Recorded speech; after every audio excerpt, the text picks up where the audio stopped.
धर्म प्रेमी बंधु,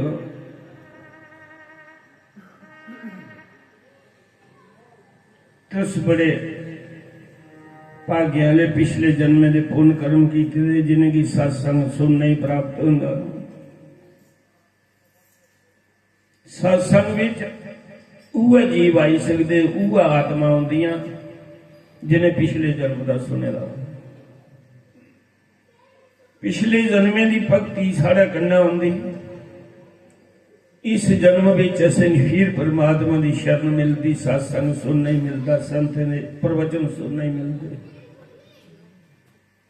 बिना भाग्य किश नहीं मिलता। और जेड़े पिछले सुने दे ने सत्संग पिछले जन्म में अज सुना करते हैं, उन्हें अगे भी सुनने चाहिए, क्योंकि भगती का नाश नहीं होता, भगती कन्नै। फिर सत्संग सुनते सुनते असें की क्यों होंदा, ज्ञान होंदा। सत्संग में पता लगता परमात्मा के करेगी रस्ता केड़ा चलना, उहदे विच पता लगता असें कि असें भगती पहले इंसान के अंदर जाती है, तो फिर भगती अंदर की साफ करती है, तो फिर परमात्मा वास करता है। भगती एक मां है, वो क्या करती, सफाई करती है। छोटा बच्चा होंगे ना, वो गंद कन्नै लिपटे दा हुआ ते पिता को जा, तो पिता उसी नहीं चुकता, आता पहला मां को जा, तू ही साफ कर। मां साफ करती, नवालती, अच्छे वस्त्र लाती, टिक्का लाती, पिता गोदी च बैठाई। भक्ति मां है, वो पहले सारे अंदर की साफ करती है, फिर परमात्मा असें की पढ़ाई लेता है। कई जन्म हुई है परमात्मा को बिछड़े दे, ये आत्मा परमात्मा कन्नों बिछड़े दी अजे दी नहीं है। कई जन्म ले चुकी, कई जन्म में स्त्रियां बनाई, स्त्रियां पति बनाए, पतियां स्त्रियां बनाई, पुत्र होए, हर जन्म के छुट्टी है, अगले जन्म में नवें थोड़ी है, पिछले भुलिए। अज कोई पूछा पिछले जन्म में तुंदे किन्ने पुत्रे, करा लिया ही, पुत्र भी है ही, पर वो जिस वेले अगला जन्म होंदा पिछला भुल जाता। और जन्म जन्म जेड़ा भगती नहीं करता, वो ये जामा भी खुआई उड़ता, उसी इंसान का जामा भी नहीं मिलता। कर्मे का अनुसार सारा जन्म होता। चंगे कर्म कीते दे होण ते घर वाला चंगा मिलता, बुरे कर्म कीते दे होण ते मां बारी शराबी मिलता।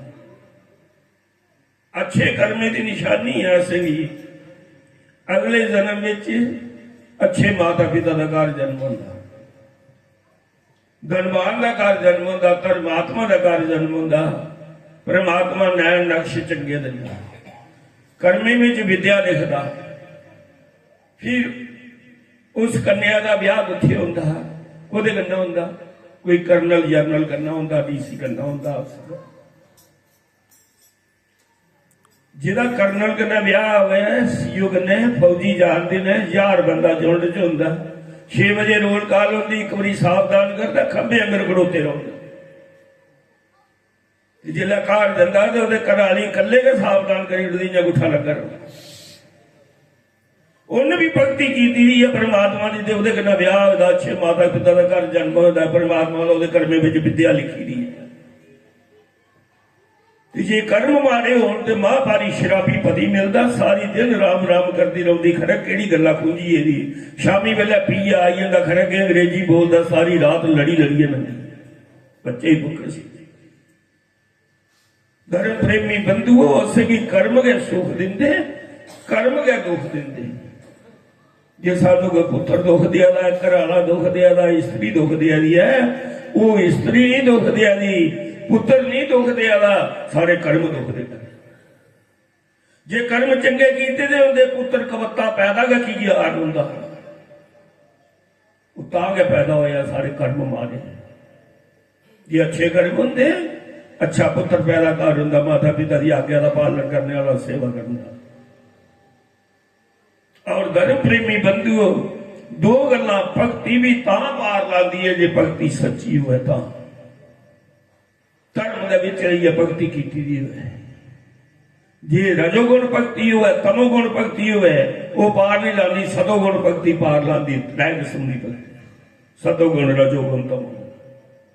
कुछ भगती कीती जाती है कुछ स्वार्थ होता लैने का स्वार्थ होता है तो वह परमात्मा की लीला करनी सुनानी कथा वो भी भक्ति करे भक्ति वो भी है लेकिन वो रजोगुणी है और धर्म प्रेमी बंधुओं फिर भक्ति का कन्या कन्या सही धर्म का पालन भी करने पौंदा भक्ति धर्म का अंदर रही है भक्ति होम दी धर्म दी हाथ के अंदर धर्म छड्ड के जीव खुआर होवे भक्ति करदिया भी नहीं भगवान मिलते जे अंतःकरण नहीं साफ भक्ति का कन्या कन्या धर्म की लोड़ है धर्म क्या है ना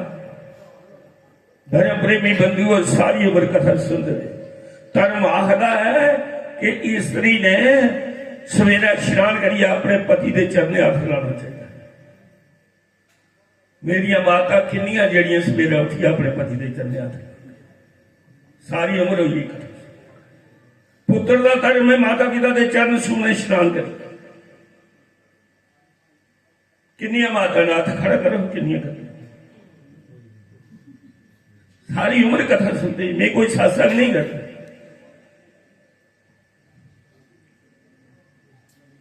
क्या आखदा धर्म इतू सुनिया चलिए एक कड़ी नशा किया कर करिए सब धर्म की जीवन के अंदर उतारो जीवन चरित्र बदलो अपना जेडे पुत्र ने उनका धर्म बनता माता पिता के चरण छूने किन्ने ने मेरे ऐसे छोटे जेडे माता पिता के चरण छूने भक्ति बड़ी है कल जो है जे घर चार जी ने पांच जी ने पांच के बखरी बखरी जोत लाते हैं सब भगत पर पुत्रा ने प्यो भी नहीं सच दसना घराली ने घराले नहीं दसना घराले ने अपने घराली की नहीं दसना ऐ पंथ ये भक्ति है कल मंदिर भावे ना जान हो कदे धर्म का पालन करे उसी धर्म पार लाई उड़ता जे मंदिर जा ते काम करे खबत्ते कोई तो उसी मंदिर भी पार नहीं लाता माता भी पार नहीं लाती गुरु भी पार नहीं पार उड़ लाता है सारा धर्म पार लाता ते कर्म पार लाता कर्म चंगे करके ते परमात्मा खुश होता है जे कर्म माड़े करता है तो जिन्नी मर्जी भक्ति करता है दिन रात सही परमात्मा माफ नहीं करता भोगने पौंदे अज्जा दी भक्ति कीती दी सारा करना अगले जन्म में जाती है नवा जन्म होता ना दूआ जन्म होता मरने का बाद जियां सारी दिन कोई दुकान खोली रखता शामी वेला शटर सुटता सवेरे जाइए स्नान करिए मुड़िए शटर चुकी है जे सौदा बेचन नहीं पाता उथू का जिथू का छोड़ेगा जेड़ा बंदा जिहदी भक्ति करता ना जे अज कोई शिव जी का भगत है माता का भगत है विष्णु भगवान का भगत है अगले जन्म में भी उसी भक्ति नसीब होनी उदी लगन का उठा लगनी जी पिछले जन्म में छुट्टी दी ना मरती हुई उसका ध्यान उतर रोना दोनों अगले जन्म में भी उस देवते ने उसी शरण लाई लाई पाप भी करना जाते ना मन्या लेकिन पुण्य भी करना जाते ना उसकी भक्ति भी करना जाती है अज दूसरे भी कुछ पिछले जन्म के सुने दे ने जेडे अज आए दे सारे उपर सुनी सकते हैं जिन्हें पिछले जन्म के सुने धर्म प्रेमी बंधुओं जे कोई आख्या भक्ति नहीं जाती पाप नहीं जाता करना पुण्य नहीं जाता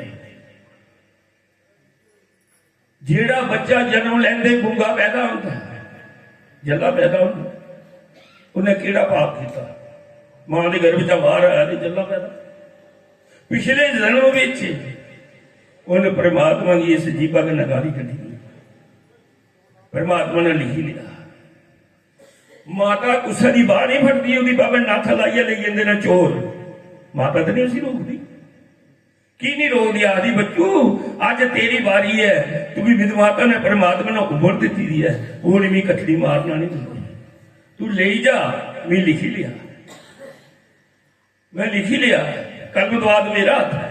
भोगनी तू है ये चोरी तू भोगनी है